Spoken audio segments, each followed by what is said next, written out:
Hi, my name is Gudrun from GE Designs. In this video, I'm going to introduce you to a classic quilt block and show you how easily it can be Stripologized. This block is called Windmill, first published in 1877. Now let's break this block down, and you can see right away it is a classic 4-patch block, and the units are all right triangles, which means this is what we call a combination block. So 2 smaller triangles and 1 larger. The adjustments based on the sizes, take a look at our worksheet where we have a space for you to color in whatever colorway you want your block to be. And then we have instructions for a 10-inch, 8-inch, and 6-inch block. Of course, you could try different sizes because this is a simple conversion. So the combination unit used for a 10-inch block would make a 5-inch finished unit. So 4 of them is needed for the full block. And then this is, of course, finished sizes, so make sure you adjust to that. You can find the conversion for the combination units on page number 10. Here we have the combination blocks, 4 units.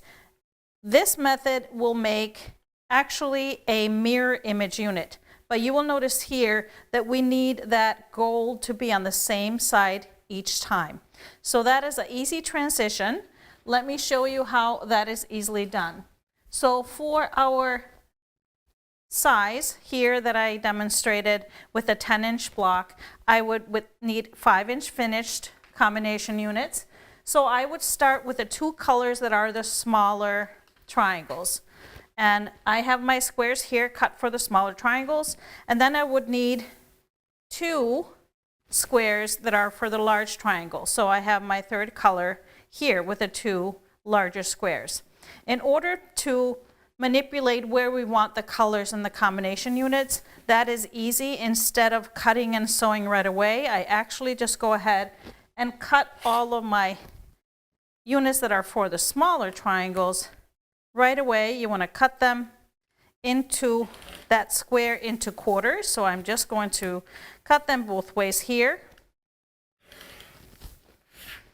And my first step is to piece them exactly like the units that I need them to be.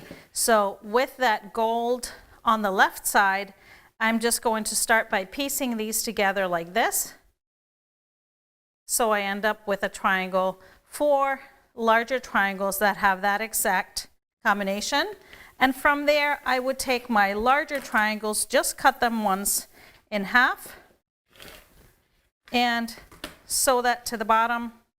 And then you will repeat that 4 times. Once you have this sewn, you trim this to the perfect size, which we, for the 10-inch block, would be a 5.5-inch square, so finishing at 5 inches. Here is how this block would look in a quilt. This is a classic horizontal layout. What is unique, you'll see the spinning windmill paddles in the rose color.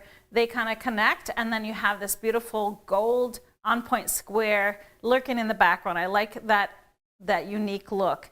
And if you wanted to put this block on point, here is what the difference would be. You'll see that those squares are no longer on point.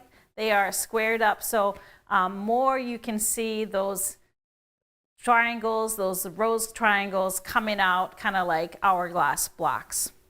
If you wanted to, you could actually switch the coloring of this block. I have a version here where we put the inside of the pinwheel in a light color and the colors on the outside.